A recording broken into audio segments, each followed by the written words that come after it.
Bueno, buenos días. Hoy, en conmemoración al 50 aniversario de la escisión de las 5 facultades de ciencias y de la inauguración de la Facultad de Ciencias Químicas, vamos a entrevistar a Jesús Santamaría, que, Jesús Santamaría, hay que destacar que es miembro de la Real Academia de las Ciencias Exactas, Físicas y Naturales. Él estudió aquí en la facultad durante los años 60, creo recordar. Sí, hasta el 71, sí. Claro, después defendiste tu doctorado hasta el 74, Eso fuiste profesor, bueno, te fuiste al extranjero unos años. Sí, estuve un par de años con una beca Fulbright en California, del 75 al 77, a la muerte de Franco. Sí. Después te incorporaste aquí en el 78 como profesor. Sí. Y bueno, después en el 83, creo recordar como catedrático.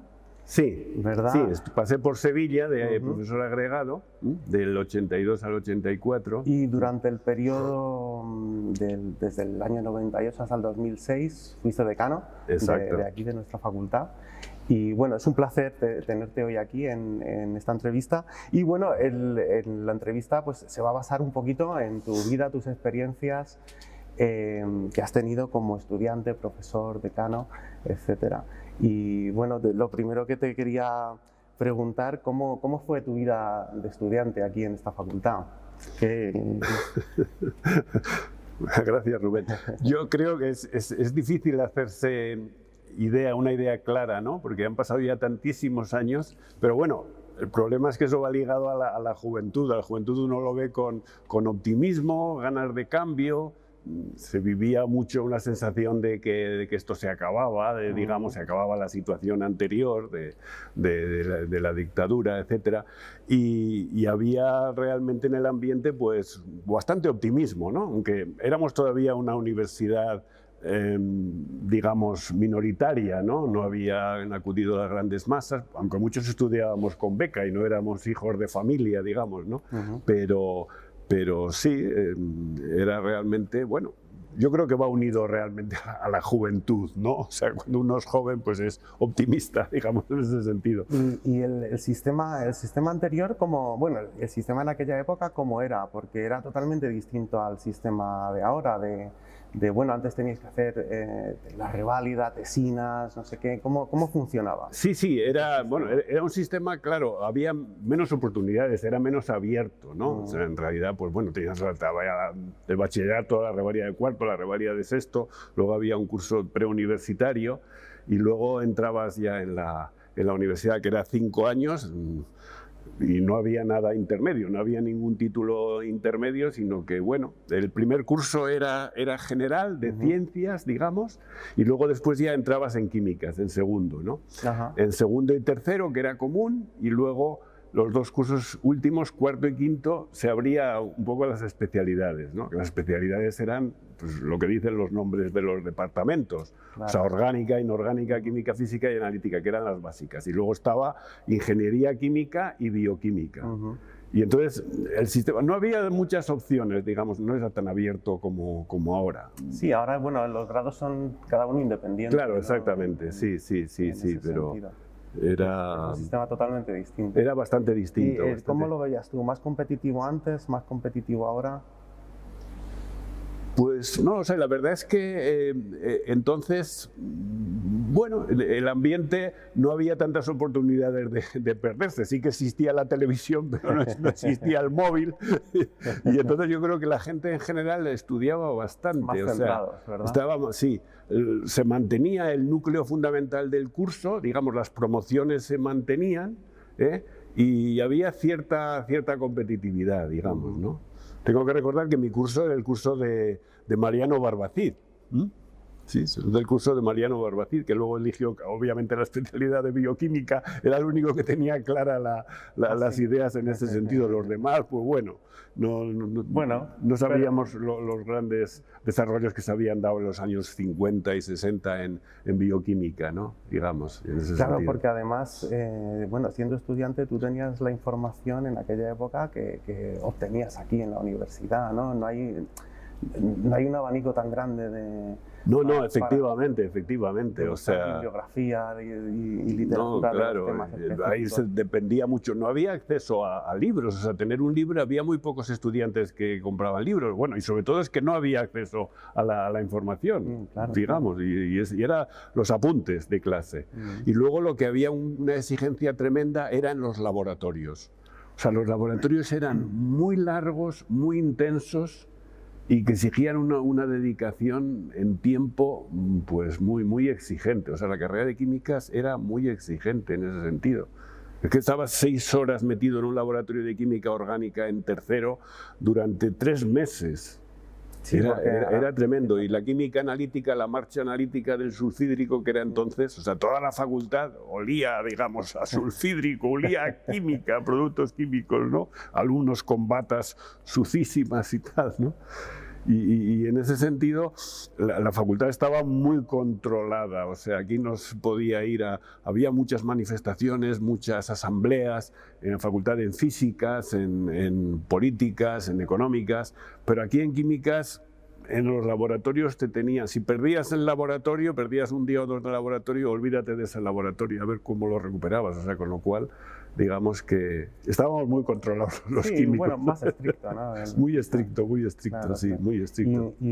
¿Cómo era el contacto con los profesores? ¿Era un contacto cercano? ¿Era más distante? Yo diría que no, bueno, depende. Entonces, claro, la timidez era una cosa, pero sobre todo era el respeto, porque estaba, digamos, la autoridad estaba muy clara, ¿no? Y entonces, no, el acceso no era fácil. Sí que en los laboratorios, digamos, era distinto, porque ya había los profesores estaban haciendo el doctorado y eran, digamos, bastante más abiertos y tratables, pero los profesores, claro, estaba entonces, o sea, el profesor Lora Tamayo, que acabó de ser ministro el año 68, me parece, por una crisis de gobierno, pues volvió a la facultad a dar clase y dio clase a un grupo, o sea, de los 2 grupos que teníamos por cada curso, pues el gran profesor, digamos, y ministro de Educación, pues vino aquí a dar clases, ¿no? Entonces realmente era una autoridad. Y luego estaba también el profesor Vian, que luego fue rector de la Complutense, en fin, estaba Costa Novella, que también fue director general y tal, entonces eso realmente era realmente serio. La autoridad a la que podías acercarte era el BEDEL era el que te daba acceso realmente a las cosas. Y luego se repartían los resultados de las notas, digamos, pasabas por el BEDEL y le dejabas allí una propina y te daba las notas que había sacado. Sí, era bastante distinto de ahora, sí. Y bueno, y la situación política, ¿cómo afectaba a la vida de los estudiantes en aquella época? Porque bueno, pues ya digo que era algo totalmente afectaba distinto. muchísimo durante estaba en el ambiente todo el cambio. Dar cuenta que había ocurrido en ciertos sectores, por ejemplo, desde el año 62 surgieron las comisiones obreras, digamos, a nivel y luego la Iglesia dio un cambio grandísimo después del Concilio Vaticano II, ¿no? Entonces, realmente tú sabes que ibas con el viento a favor y había fuerzas, claro, como el ejército o los políticos, que todavía estaba aquello muy controlado, ¿no? Limitante, ¿no? Muy limitado. Y aquí había bastantes asambleas, pero ya digo, químicas estaba muy controlado básicamente por los laboratorios. O sea, como todos los días tú podías escaparte de una clase, pero el laboratorio no lo podías dejar. O sea que en ese sentido era tal y como estaba la situación. Sí. ¿Y cómo se vivía la presencia policial Y como realmente aquí dentro de la universidad? Entonces, cuando yo era estudiante hasta el 71, incluso después hasta el 72 o 73, no entró, digamos, la Brigada Político-Social no entró en las facultades. O sea, fuera estaban los caballos y los grises, pero respetaban, digamos, en ese sentido lo que quedaba de autonomía universitaria. O sea, en el edificio venían pegando palos hasta la puerta, pero de la puerta no pasaban. Bueno. De la puerta no pasaban. Luego después sí, cuando el régimen, yo creo que después del juicio de Burgos, que fue en Navidades del 70, y todo eso, el régimen fue evolucionando a peor. O sea, la apertura que había empezado con Fraga, con la ley de prensa, etcétera, el año 62, me parece, pues después aquello se cerró porque hubo una serie de crisis de gobierno y tal, y el gobierno fue haciéndolo, o sea, de mal en peor, o sea, y al final acabó pues con penas de muerte, con juicios, aquello acabó mal, o sea, que el gobierno se fue cerrando, pero ya digo, la sociedad, por una serie de razones, o sea, a nivel de la calle, la transición, digamos, estaba pedida y exigida prácticamente, ¿no? Estaba latente, ¿no? Estaba latente, sí, latente y se mostraba, digamos, había manifestaciones, cuando el año 68 sobre todo fue un año, claro, el año 68 ocurrieron muchas cosas, en mayo del 68 ocurrió también lo de Checoslovaquia. Luego el 69 era tal el jaleo que había que hubo realmente un estado de excepción. Estuvo cerradas las facultades, estuvieron cerradas durante 3 meses, desde enero hasta abril. Estuvieron cerradas todas las facultades. Yo creo que en toda la Universidad Española, pero vamos, desde luego en Madrid sí. Sí, o sea que sí que se vivía, digamos, y estaban pues ya los cantantes, el Serrat, el otro. Sí, ya tenían ganas, ¿no? Del cambio de verdad. Sí. Y bueno, tú terminaste luego empezaste tu doctorado en el año... El año 71, en 3 años y pico, digamos, hasta el 74, sí. Y bueno, esa época ya fue distinta para ti. Ya era distinto, sí. Ya realmente, bueno, yo tenía una beca. En realidad, la primera ayuda a la investigación desde el punto de vista formal se inició en el año 68 con una serie de, o sea, las becas de promoción para la investigación comenzaron en el año 68. Y yo acabé en el 71. Y entonces eran unas becas durante 3 años de 10.000 pesetas al mes. ¿Y esas becas qué venían? ¿Del rectorado de la propia universidad?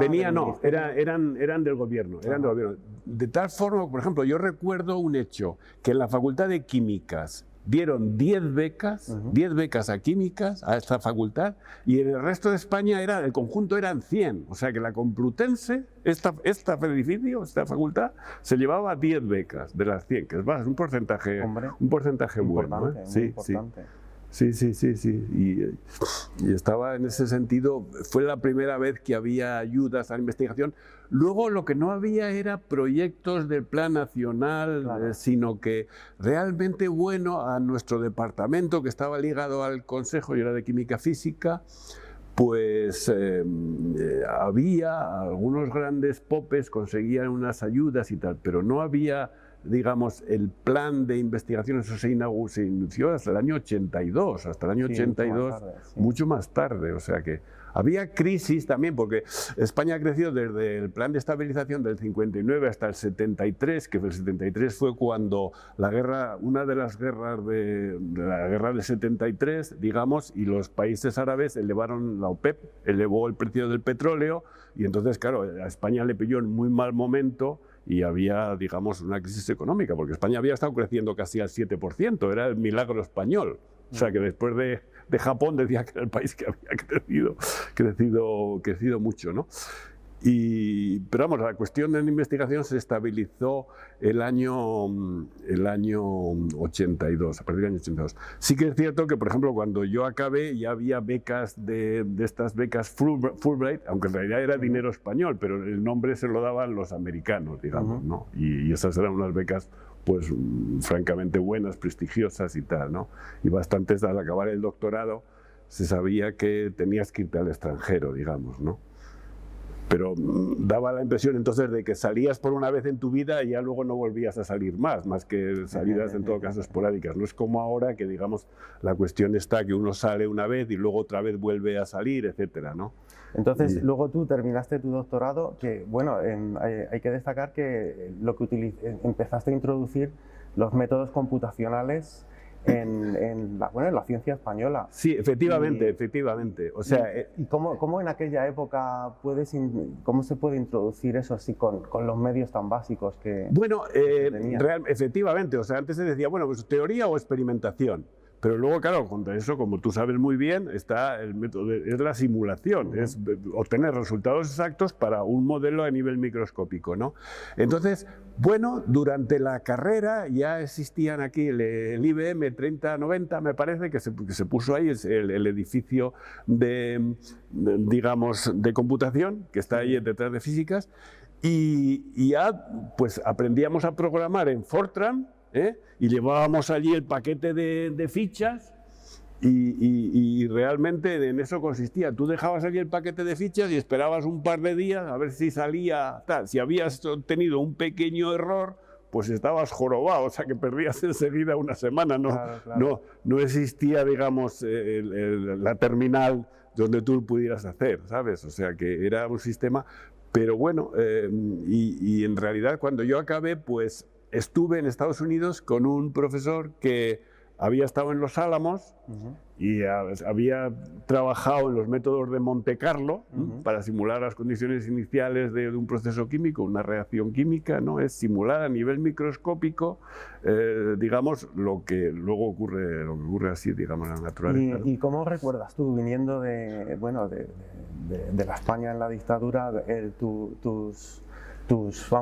etapa en Estados Unidos? Bueno, pues la recuerdo, la verdad es que, pues claro, entonces era joven, tenía un hijo y entonces muy feliz con mi mujer allí en América. Lo que recuerdo es que lo primero que me di cuenta es que en realidad la preparación teórica que teníamos era muy buena, era francamente buena la preparación que teníamos, tanto a nivel de laboratorio como a nivel teórico. Ahora, lo que sí te dabas cuenta es que no había cultivado tanto la iniciativa, ¿sabes? O sea, la iniciativa y el miedo a equivocarte y ese tipo de cosas, ¿no? O sea, que en ese sentido, digamos que del mundo anglosajón aprendes esa idea, que todo es más inductivo, más pragmático, más probar y tal. Sí. Y entonces, eso en todos los órdenes de la vida. Lo mismo que a nivel político como persona, te dabas cuenta que los americanos, los chavales jóvenes, cómo sabían expresarse muy bien sus exigencias y tal. Aquí realmente pues ibas con miedo a una ventanilla, le falta la póliza, ¿sabes lo que te quiero decir? Sí, y en América era un país como mucho más abierto. La verdad es que nos recibieron muy bien. Oh, España, no sé cuántos y tal, tenéis un buen rey y tal. No sé qué, pues ha muerto Franco, el rey es hijo de Franco, ese tipo de cosas, ¿no? Pero vamos, a mí no me costó desde el punto de vista teórico, desde el punto de vista, pues allí trabajaba ya con una terminal, con un ordenador que lo teníamos a nuestra disposición y realmente fue muy, muy productivo, muy interesante, sí. Y bueno, luego la vuelta me imagino que también con alegría, ¿no? Sí, claro, la vuelta fue muy bien, porque nada, al poco de volver hubo unas oposiciones que entonces se llamaba profesor adjunto, luego se llamaba titular, y esas las hice al poco tiempo de volver de Estados Unidos. O sea que el año 78 ya, digamos, tenía una plaza de profesor titular aquí y es donde empecé a seguir trabajando. Cogí enseguida, al principio, becarios para hacer la tesina y luego ya empecé a dirigir las primeras tesis doctorales y tal.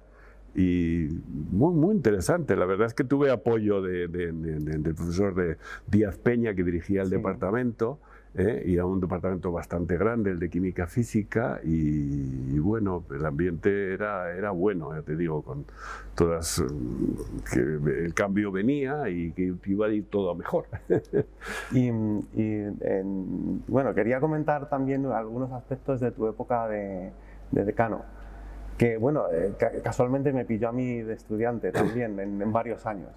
Y bueno, quería destacar que uno de tus grandes proyectos fue, yo creo, sacar las aulas, separar las aulas y laboratorios, ¿no? Sí, la verdad es que eso no fue un éxito, fue un éxito de la facultad, claro, y ya estaba trabajado, digamos, desde el que me precedió como decano.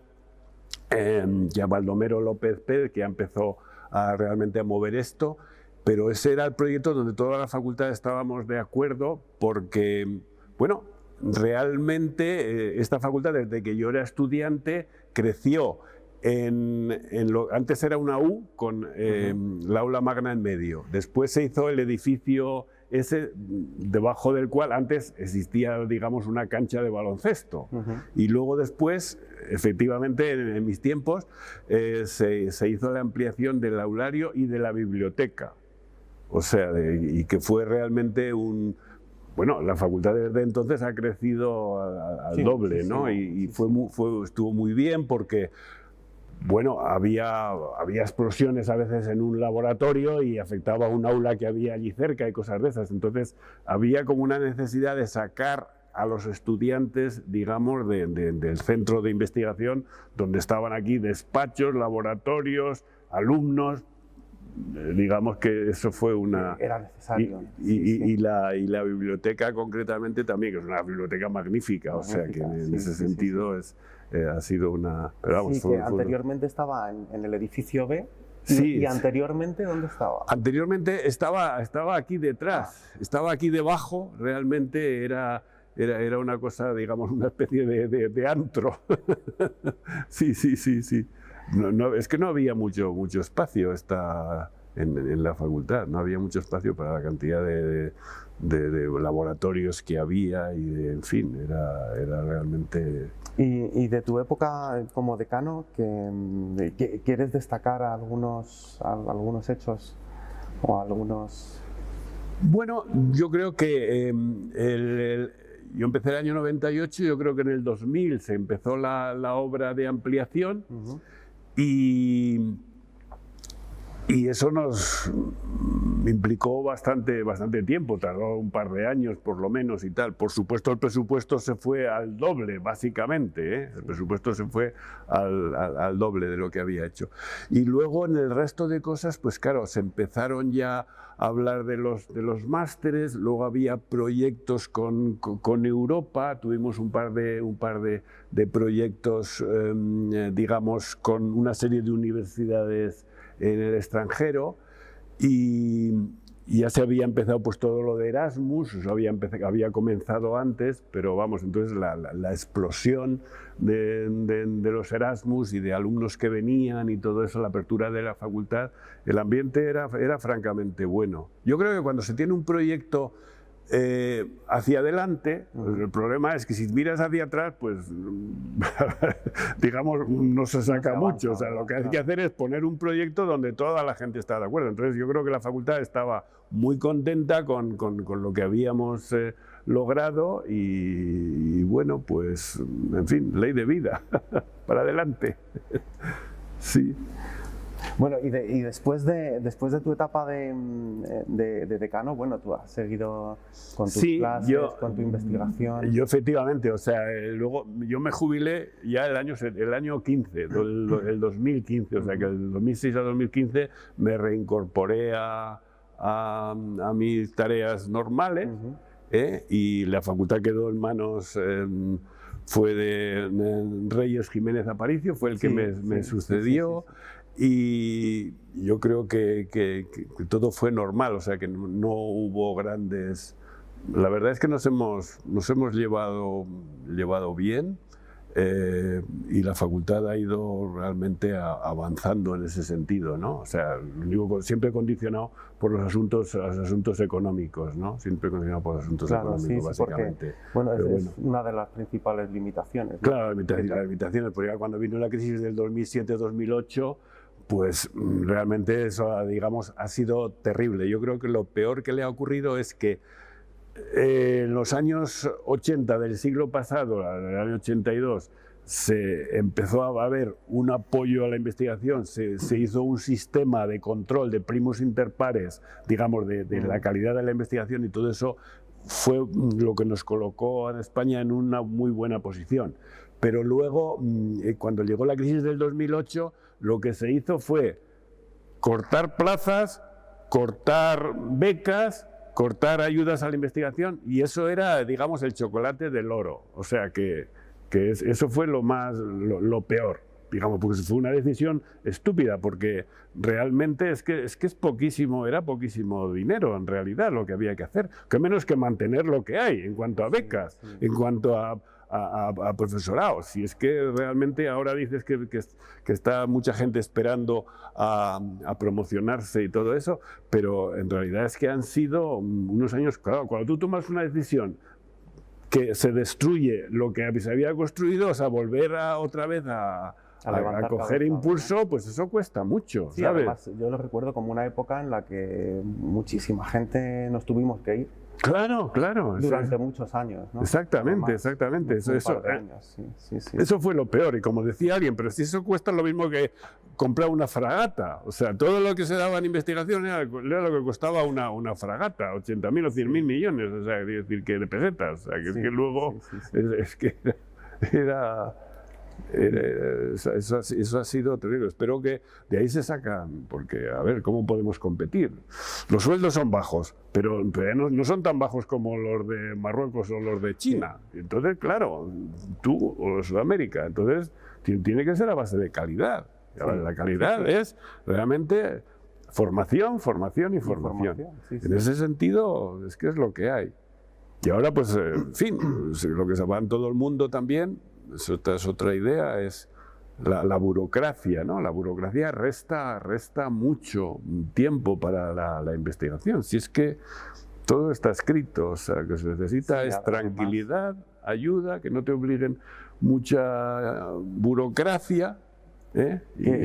Básicamente el 50% de nuestro trabajo es burocrático. Es que eso es lo que ocurre, tú ahora lo sabes muy bien, sí, eso es lo que hay. Y bueno, desde tu punto de vista como estudiante, ¿qué consejos le darías a los estudiantes actuales? Yo realmente creo que, bueno, la palabra educación y todo eso, fíjate, viene de los griegos, de los romanos, que yo no veo más que esfuerzo, dedicación, por supuesto con los medios que hay ahora. Es que ahora, bueno, coges tu móvil y te bajas, o sea, es decir, pero dedicación y menos dispersión. Yo creo que si no hay una buena formación, no se puede avanzar. Se puede realmente sobrevivir un poco, pero lo que hay que sentar es las bases y lo que hay que hacerle, exactamente, centrarse en el trabajo y dedicación. Y eso, claro, es que hay que hacerlo relativamente temprano, porque a partir de los 40 o 45, pues la creatividad obviamente disminuye. Uno se ha hecho un gran jefe de un grupo o lo que sea, pero tienes menos tiempo de dedicarte a... Entonces, ¿tu consejo para profesores e investigadores ahora? Uy, yo no estaría en plan de dar consejos. Yo a los... Formación al máximo, seriedad, tranquilidad y no desviarse de lo fundamental. Y luego, claro, pues en la vida pasas, pues sube, baja, parece que tal... Pero en realidad hay que mirar un poco a largo plazo, mirar a largo plazo. Yo lo que veo es que ha sido terrible la pérdida de estos años desde el 2008 hasta que se ha empezado a recuperar un poco, ¿sabes? O sea, ha sido perder 10 o 15 años, pero es que luego ya la gente mayor ya no se puede recuperar. Y la gente joven que has dejado de formar, ¿cómo recuperas? O sea, ese gap va a estar siempre ahí. Sí. Esa es un poco esa es un poco la historia. Pues nada, apertura, optimismo, o sea, y dedicación.